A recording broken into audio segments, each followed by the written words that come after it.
네, 안녕하십니까. 강남세브란스병원 유방외과 안성기라고 합니다. 이렇게 협회에 방문을 해서 오늘 저는 전이성 유방암 환자에서 골전이와 관련된 얘기를 주로 드리려고 합니다. 이런 강의를 하게 돼서 기쁘게 생각하고요. 오늘 제가 드리는 얘기들이 또 많은 환우분들에게 큰 도움이 됐으면 좋겠습니다. 이렇게 데이터를 보시면은 한국의 유방암 치료 성적은 굉장히 좋은 편인데요. 이렇게 연령 표준화 사망률이라는 것을 보시면 10만 명당 사망의 숫자는 한국은 6명 정도 되는데 미국의 15명, 또 선진국이라고 할 수 있는 영국의 17명, 일본의 10명에 비해서 좋은 표준화 사망률을 보이고 있습니다. 상대적으로 보았을 때도 다른 암종과 비교했을 때도 위암이나 대장암, 폐암에 비해서는 더 좋은 치료 성적을 보이는 건 사실인데요. 병기를 따져 보았을 때도 유방암은 병기가 좀 다양하게 존재를 하는데 영기 1기의 환자들은 5년 전체 생존율이 영기의 경우에는 98%, 10년은 95%, 1기의 경우에도 5년 생존율 96.6% 굉장히 좋은 치료 성적을 보이고 있는데요. 여기에 말기라고 할 수 있는 이 4기암이 있습니다. 4기암이 여기에 해당되는데 이 경우는 5년 생존율이 34%에 해당이 됩니다. 그래서 큰 차이가 보이고 있고 이 말기암 환자분들은 전체 유방암에서 약 1에서 2% 정도 차지하고 있는데 이분들이 바로 유방암이 다른 장기로 전이가 된 전이성 유방암 환자에 해당이 됩니다. 유방암이 점차적으로 늘어나고 있는데요. 90년도에 10만 명당 사망 환자 수가 2.8명이었고 점차 늘어나서 이제 9.2명에 달하고 있는데 이러한 이유는 전체 유방암 환자 숫자가 늘어났기 때문입니다. 치료 성적은 다른 국가나 다른 암종과 비교했을 때 상당히 좋지만 발생하는 숫자가 많기 때문에 이렇게 점차적으로 유방암으로 인한 사망하시는 환자의 숫자는 꾸준히 증가 추세를 보이고 있습니다. 확실히 이러한 암은 많이 발생하고 적은 환자들이 전이성 병으로 진행을 하지만 전체 숫자가 많이 생기기 때문에 다른 치료가 어려운 난소암 또 이런 폐암들에 비해서도 유방암 환자 숫자는 10만 명당 사망 숫자가 10명에 이제 달하고 있습니다. 그래서 그만큼 경계하지 않으면 치료가 잘 된다고 방심하다가는 유방암으로 인해 큰 곤란을 겪을 수 있는 상황이고요. 그러면은 이러한 유방암이 전이를 일으킬 때 결국 난치성 질환이 되고 말기가 되는 상황인데 어떤 장기로 전이를 되는지 한번 살펴보도록 하겠습니다. 사실 우리 몸의 곳곳에 번진다는 것을 이 그림을 통해 보실 수가 있는데 뇌로도 12% 환자분들이 전이가 될 수 있고요. 많은 경우 처음엔 림파선을 통해서 유방암이 전이가 되는데 처음에 전이되는 장소는 겨드랑이죠. 겨드랑이는 전체 환자 중에 30%에서 50% 정도 전이가 될 수 있고요. 이 림파선 그 길들은 여러 가지 또 림파선이 연결돼서 이렇게 내유 림파선, 쇄골 위의 림파선 등과 연결될 수가 있고 여기까지는 이제 림파선 길에 따라 가는 거지만 또 혈액을 타고 전이되는 것들이 있는데요. 뇌도 아까 그랬지만 오늘의 이제 핵심인 뼈입니다. 뼈로 전이되는 환자분들은 전체 환자분의 약 70%에 달할 정도로 상당히 유방암 자체가 뼈로 전이가 흔하게 일어날 수 있겠다 생각하시면 되겠고 그 외에 폐전이, 간전이들도 일어날 수가 있습니다. 그래서 이렇게 뼈전이가 되면은 어떻게 치료가 되는지를 좀 살펴보도록 하겠는데요. 그래서 골전이 발생률이 앞서 말씀드린 것처럼 약 70% 전후, 그래서 65에서 75% 정도 발생하고 남성에서 생기는 전립선암과 유방암은 이제 마치 거울처럼 많은 경우 유사한 성질을 갖고 있는데 역시 전립선암에서도 70% 정도는 뼈로 전이가 되고 있습니다. 이렇게 전이가 뼈로 됐을 때 치료 성적을 한번 예전 데이터이긴 하지만 보시면 이제 과거의 큰 데이터로 봤을 때는 2년 정도 그래서 골전이가 생기면은 이제 2년 정도 불과한 생존 기간을 보이기 때문에 역시 치료 성적이 썩 좋지는 않다고 볼 수 있습니다. 하지만 오늘 강의 말미에 소개해 드리겠지만 지금은 좋은 약들이 많이 나와서 이 성적들이 크게 개선된 것도 사실입니다. 이렇게 골전이가 생기게 되면 당연히 이제 여러 가지 많은 어려움이 생기겠죠. 그래서 경제적으로도 치료 비용이 크게 늘어날 수가 있겠고요. 또 이제 우리 삶에 중요한 게 건강한 운동, 보행 이런 것들이 기본적으로 있어야 되는데 골전이 위치에 따라서 그런 운동 능력을 상실할 수도 있고 기본적인 보행이 어려운 경우도 생길 수 있습니다. 그래서 골전이가 있는 경우에는 삶의 질이 크게 저하될 수 있겠다 보시면 되시겠고요. 역시 이제 골전이로 끝나면은 어떻게든 또 다른 장기들이 건강하다면 또 건강을 유지할 수 있겠지만 골전이 이후에 폐나 간과 같은 아까 뇌도 잠깐 나왔지만 그런 우리 몸의 아주 중요한 장기로 전이가 될 경우는 결국 사망에 이르게 됩니다. 그래서 골전이가 생기면은 역시 생존율도 결국에는 함께 목숨도 위협받을 수 있는 상황이 되게 됩니다. 그래서 그런 얘기들을 보시면 역시 이제 처음 1년간은 이제 절반 정도의 환자분이 사망한다고 하면 3년에는 약 4분의 3 정도 되는 환자분들이 사망하실 수가 있겠고요. 5년째에는 골전이가 처음 있었던 환자들 중에 약 10에서 20% 정도만 살아계신 경우를 그런 데이터도 확인할 수가 있습니다. 그렇기 때문에 이런 것들이 굉장히 큰 부담이라고 할 수 있는데요. 또한 이제 삶의 질에 직접적으로 연관되는 그런 이벤트를 이제 이런 SR이라고 하는 이름 총칭을 하는데 이제 이거는 근골격계 이제 사건이라고 보시면 되겠습니다. 이제 대부분 골절을 의미하게 되는 거고요. 그래서 이런 골절은 사실 꼭 전이가 없다고 하더라도 이렇게 생길 수가 있지만 특히 골전이가 있는 경우에는 굉장히 많이 생길 수가 있는데 골전이가 있는 유방암 환자 중에서 1년 내 골절이 생기는 경우가 45%인데요. 이러한 골절은 어떤 거냐면은 종양이 뼈로 전이가 되면 그 종양이 있는 부위가 굉장히 약해지겠죠. 그래서 뼈가 원래 기본적으로 해야 될 우리의 어떤 체중이나 운동 능력을 유지해 주지 못하고 어떤 압박이나 부하가 걸렸을 때 이제 골절되게 됩니다. 그것을 종양에 의한 병리적 골절이라고 하는데 그런 경우가 이제 1년 내에 45%로 많은 경우 발생할 수가 있고 폐암 중에서도 골전이가 있는 경우 역시 비슷한 높은 수치를 보이게 됩니다. 전체 유방암 환자 골전이가 있는 경우에도 60% 되는 환자분들이 결국 이런 병리적 골절을 경험하기 때문에 항암 치료 자체도 힘들고 어려운데 골절까지 생기면 더더욱 환자분들이 어떤 운동 능력도 잃어버릴 수 있고 그러면 전신 기능도 금방 또 쇠약해질 수 있기 때문에 이런 일들은 이제 점점 병이나 질환의 악화를 초래할 수가 있겠습니다.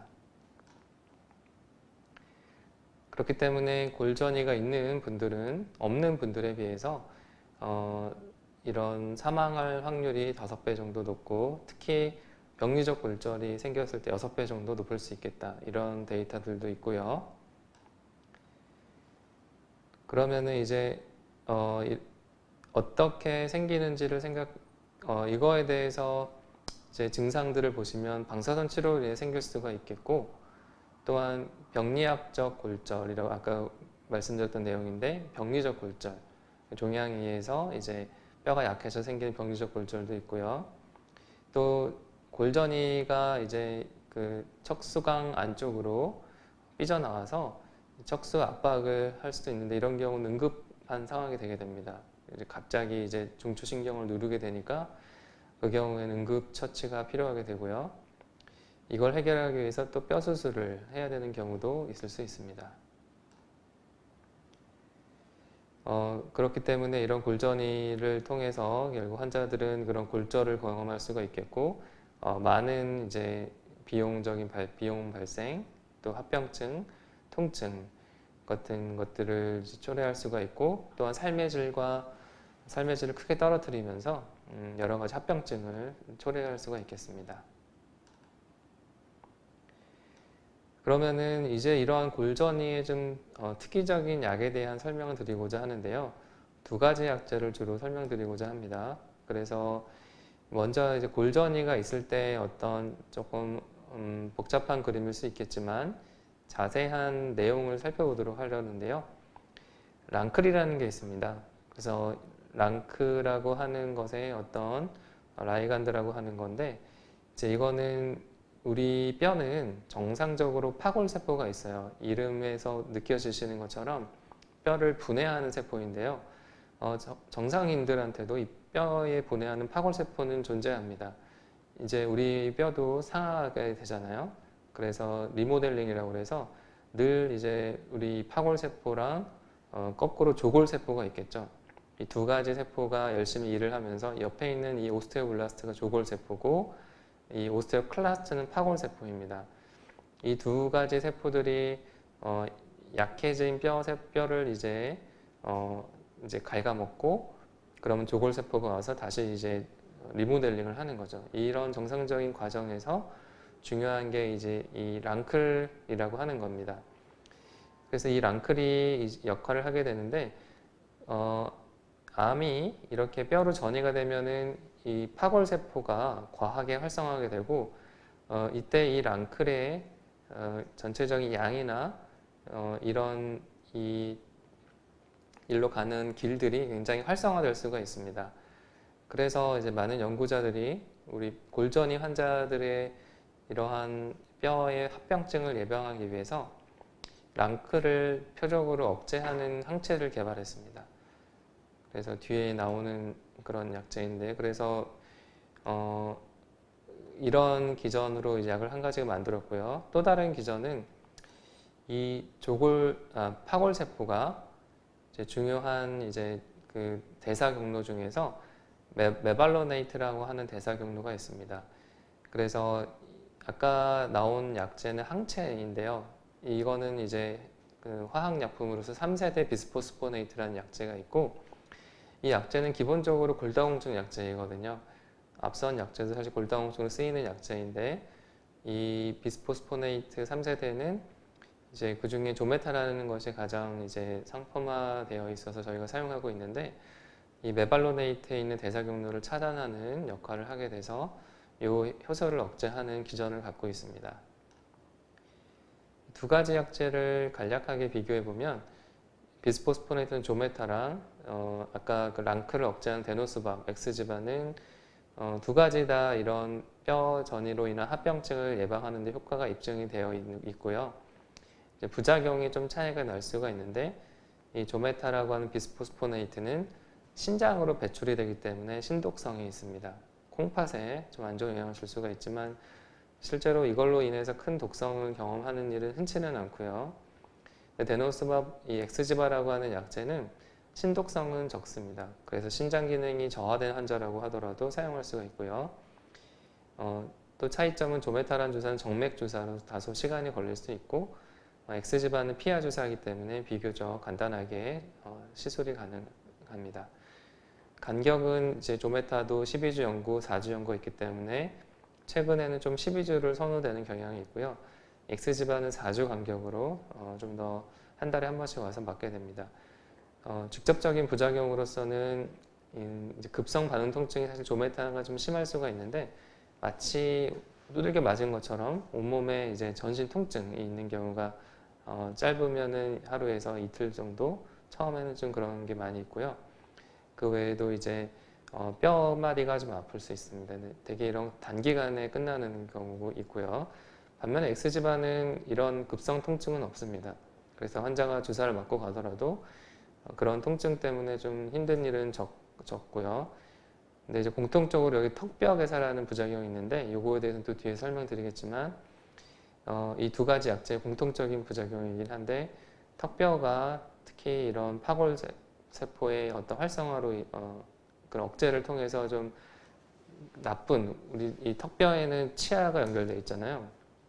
그래서 나쁜 뼈를 이제 제거를 해줘야 되는데 그 역할을 못 하다 보니까 염증이 잘 생겨서 괴사가 될 수 있는 거죠. 그런 부작용이 있습니다. 이제 영어로 써 있지만 이제 간략한 말씀드리면은 두 가지 약제를 비교했던 연구가 있었고요. 그래서 연구의 목적은 이제 누가 더 이제 뼈의 합병증을 예방할 수 있느냐라고 하는 거고, 아까 말씀 두 가지 약제 데노스밥과 조메타라는 약을 비교를 했을 때 이런 첫 번째로 생기는 뼈 관련 골절에 대해서도 데노스밥이 조메타보다 더 나은 성적을 보였습니다. 그래서 18% 정도 더 좋은 본 뼈의 합병증을 예방하는 효과를 좀 확인을 할 수가 있었고요. 그리고 첫 번째 또 그 이후에 생기는 뼈 합병증에 대해서도 이런 데노스밥이라는 약제가 조메타보다 20% 정도 그런 전체적인 어떤 이득을 확인할 수가 있었습니다. 그리고 이제 아까의 연구들은 유방암이었는데, 유방암 외에도 다른 골전이가 흔히 생기는 전립선암, 그 외 다른 고형암을 대상으로 했을 때도 이렇게 비교를 했던 연구가 있어서 보시면 이제 결과가 역시 유방암에서도 좋았고, 전립선암 또 다른 고형암에서도 아까 두 가지 약 중에 엑스지바라는 약제가 좀 더 나은 치료 성적을 보였습니다. 그래서 이것들을 종합해서 봤을 때 확실히 이제 이런 병리적 골절을 좀 더 예방하는 효과가 조메타에 비해서 엑스지바가 크다는 것들을 다시 한번 확인할 수가 있었고요. 그렇게 되면 이제 이런 뼈의 합병증뿐만 아니라 뼈에 전이가 있는 경우에 환자분들은 많은 통증을 호소할 수가 있습니다. 그러면 실제로 좀 진통제를 많이 쓰시겠죠. 그래서 진통제의 사용량을 비교할 거고, 특히 오피오이드, 이제 마약성 진통제죠. 마약성 진통제의 사용량을 비교했을 때도 이런 엑스지바 사용군이 조메타 사용군에 비해서 마약성 진통제의 사용 비율이 더 낮은 것으로, 그래서 약 20% 정도 마약성 진통제의 사용량도 줄일 수 있는 것으로 확인이 되었습니다. 이제 뭐 이 약제가 두 가지 약제가 공통적으로 턱뼈 괴사가 있다고 말씀드렸는데요. 한 1% 정도, 높은 비율은 아니죠.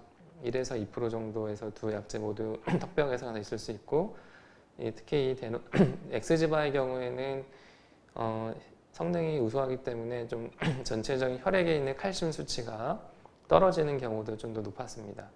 그래서 5% 대 10%로 그런 차이를 보였고요. 네, 그래서 두 약제에서 이제 저칼슘 혈증이 데노스밥의 경우 좀 더 많은 비율로 나타났는데, 그것은 약의 성능이 좀 더 강하기 때문에 그런 면이 있고요. 서두에 말씀드렸던 턱뼈 괴사 같은 치명적인 부작용은 두 약제 모두 비슷한 빈도였는데, 낮은 빈도였지만 100명 중에 1명에서 2명 정도, 1%에서 2% 사이로 발생했습니다. 아까 이제 조메타를 맞는 경우에는 맞은 당일에서 3일까지 통증이 심한 경우가 있다고 했는데, 약 20%에서 이런 급성기 반응이 생겼기 때문에 조메타가 확실히 이런 급성 반응의 경우 더 많이 생긴다는 것을 알 수가 있겠습니다. 반면에 데노스밥은 이제 좀 더 낮은 비율로 9% 이내로 생기는 것을 아실 수가 있고요.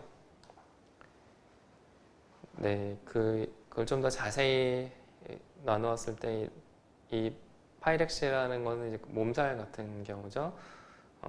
마치 감기 걸린 거, 독감 걸린 것처럼 큰 몸살이 오는 경우도 조메타는 11%에서 발생했기 때문에 환자분들을 저희가 과거에 조메타를 많이 쓸 때는 맞은 날은 조금 몸살 기운이 있을 거라고 얘기를 미리 해놓고 하지만, 저희가 데노스밥이라는 약제를 사용할 때는 그런 경고를 할 필요가 없습니다. 별로 그런 부작용이 크지 않기 때문에 그렇고요.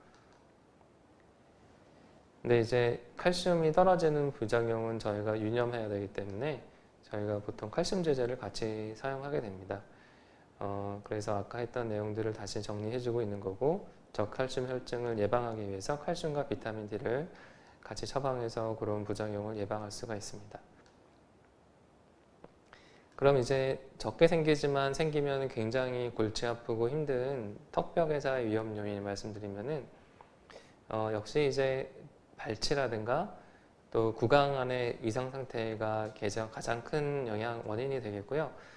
기존에 구강 질환이 있고 또 나이가 고령이시고 콩팥 기능이 안 좋은 분들, 흡연을 하신다든가 기타 이제 구강 질환을 악화시킬 수 있는 약제를 스테로이드와 같은 약제를 쓰는 경우에는 턱뼈 괴사가 좀 생길 수가 있는데, 그렇기 때문에 이제 골전이가 생긴 분들은 어떤 경우에는 약을 시작하기 전에 미리 이제 구강에 어떤 중요한 질환이 있으면 좀 치료할 것을 권고해드리고 치료를 늦추는 경우도 있습니다. 치료가 완료된 이후에는 이제 건강한 구강 상황을 갖고 계신 분들한테는 사실 이런 일은 잘 생기지 않고, 원인은 아까 말씀드린 것처럼 파골세포를 강력하게 억제하다 보니까 문제가 되는 뼈를 제거하지 못해서 이러한 턱뼈 괴사가 생긴다고 보시면 됩니다. 상대적으로 조금 더 적다고 하고요. 그래서 아까 말씀드린 조메타에 비해서 네노스밥은 턱뼈 괴사도 두 가지 약제 모두 좀 낮은 비율이긴 하지만 좀 더 적은 것으로 보고가 되고 있습니다. 아까 그 데이터는 이제 약간 실제 데이터고 연구에서는 이제 큰 차이가 없었다 이 내용이고요. 그리고 많은 경우는 또 이제 다시 치료가 돌아올 수 있다. 그래서 40% 정도의 환자분들은 잘 치료가 됐다라고 하는 거고, 또 이런 문제가 생기면은 이제 중단하기 때문에 중단된 이후에는 회복이 될 수 있다라고 보시면 되겠습니다. 네, 그러면은 이런 턱뼈 괴사의 위험이 있다고 해서 약제의 이득을 포기할 것이냐, 그렇지 않다는 내용이고, 이득이 훨씬 크기 때문에 이런 턱뼈 괴사로 인한 많은 또 큰 합병증이 생기더라도 이득이 훨씬 크다라는 그런 내용이고요. 이건 저희 병원 환자이신데 이제 2015년도, 16년도 사이에 이제 조메타를 사용하셨는데 보시면은 이제 아마 구강 안의 상황이 좀 좋지는 않으셨던 것 같아요. 스케일링 후에 얼마 지나지 않아서 이제 이런 턱뼈 괴사가 발생을 하셔가지고 이분은 결국 턱뼈 이렇게 염증이 괴사된 턱뼈를 제거하는 수술을 받으셨고, 이제 조메타란 약제 혹은 관련 약제를 더 이상 쓸 수 없었던 그런 경우가 있기 때문에 저희가 골전이 환자에서 이 약제를 사용할 때는 환자분들한테 구강 질환이나 또 증상에 대해서도 반드시 설명을 하고 모니터링 하는 것이 필요하겠습니다. 네, 이제 가이드라인은 간략하게 보시면은 이런 내용을 통해서 결국 많은 경우에 골전이가 있는 경우에는 반드시 뼈를 표적으로 하는 약제 사용을 권고하고 있고요. 그래서 이런 엑스지바나 조메타를 혹은 다른 경구용 이제 비스포스포네이트를 사용할 것을 권고하고 있습니다. 그래서 이걸 1A가 하는 게 가장 높은 수준의 어떤 임상적 근거를 의미하는데, 가장 높은 수준으로 이제 이런 뼈를 조절할 수 있는 비스포스포네이트, 데노스밥을 특히 이제 골전이가 있는 환자에서는 반드시 다른 항암 치료랑 동시에 쓸 것을 권고하고 있습니다. 그리고 이 약제는 뼈에 이제 침착되지 않기 때문에 4주 간격으로 해도 어떤 합병증의 위험성을 높이지 않아서 4주 간격으로 치료할 것을 권하고 있고요. 저희 병원에서도 이 조사한 거는 한 작년에 한번 조사했었는데, 이렇게 이제 좀 성질이 좋은 루미날이라고 하는 여성 호르몬 수용체 양성암인데, 이분들이 사실 또 골전이가 많이 생깁니다. 이런 분들이 전체 사용 환자 70% 정도 차지했었고요. 치료가 어려운 삼중무성 유방암, 헐투도 약 10에서 17% 정도 있었고, 이런 분들이 골전이가 있을 때 저희가 엑스지바를 사용을 해서 뼈에 있는 합병증을 예방하고 관리를 했습니다. 동시에 이렇게 사용했던 약제를 이제 보시면은 항암 치료하시는 분들도 20%가 있었고, 이제 2016년 이후에 나왔던 CDK4/6라고 하는 표적 치료제를 하는 게 제일 많았죠. 이제 이 이유는 호르몬 수용체 양성 유방암에서 이게 표준적인 치료이기 때문에 그렇고요. 그 외에 다른 이제 여러 가지 병행 요법을 동시에 엑스지바를 사용했던 그런 저희 병원 데이터가 있고요. 그래서 요 사례는 이제 장기간 엑스지바를 사용했던 저희 환자분이신데, 이제 항암 치료 이후에 1기 병 자체는 깊지는 않았지만 이제 골전이가 있는 상태셨고요. 36개월 동안 당시 조사 시점에서 작년 9월 달에 36개월 동안 아까 말씀드린 CDK4/6 이니비터가 팔보시클립, 임렌스란 약제인데 임렌스 페마라랑 동시에 엑스지바를 사용을 했고, 매달 맞았고 36번 맞으셨음에도 불구하고 어떠한 이제 골 관련된 합병증도 발생하지 않았고 아까 걱정했던 칼슘 떨어지는 경우나 혹은 이제 턱뼈 괴사 같은 그런 부작용이 발생하지 않았기 때문에 저희가 원칙적으로 구강 관리를 잘 하시고 하면은 이 약제는 매달 맞더라도 장기간의 치료가 충분히 가능하다는 것을 이제 확인할 수가 있었습니다. 네, 이제 마지막 슬라이드입니다. 이런 골 관련된 합병증은 이런 전이성 유방암 환자의 뼈전이가 있는 경우에 환자의 삶의 질을 크게 떨어뜨리고 장기적으로 생존율에도 불량한 영향을 미칠 수 있는 안 좋은 인자라고 보시면 되겠고요. 이렇게 골전이가 있는 경우에는 반드시 뼈를 표적으로 하는 치료제를 사용하셔야 됩니다. 이런 것들은 통증도 경감시켜주고 합병증을 예방해주고 삶의 질을 크게 향상시킬 수 있기 때문에 암 환자 골전이가 있는 환자의 치료에 있어서 아주 중요한 핵심 요소라고 보시면 되겠습니다.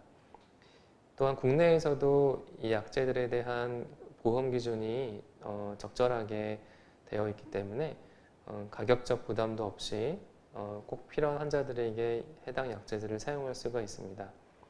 그 두 가지 약제를 설명드렸지만 두 가지 다 우수한 약제이고 특히 엑스지바, 데노스박 같은 경우에도 좀 더 골 관련 합병증도 예방할 수가 있었고 또 부작용도 적은 면이 있었기 때문에 저희가 안심하고 사용할 수 있겠습니다. 그래서 뼈전이라고 하면 굉장히 무섭고 통증도 심할 것 같고 그런 생각이 있으실 텐데 이런 약제의 적절한 사용을 통해서 충분히 여러 가지 일상생활도 유지하실 수가 있고 심지어는 이제 직장생활이나 모든 사회적으로 필요한 역할들을 다 감당할 수가 있기 때문에 저희 이제 의료진들은 이런 약제들을 적절한 사용을 통해서 골전이가 있는 분들의 삶의 질을 유지하고 충분한 사회생활 유지를 위해서 앞으로도 더욱더 노력하도록 하겠습니다. 제 강의 들어주셔서 감사하고요. 제 강의 여기까지입니다. 경청해 주셔서 감사합니다.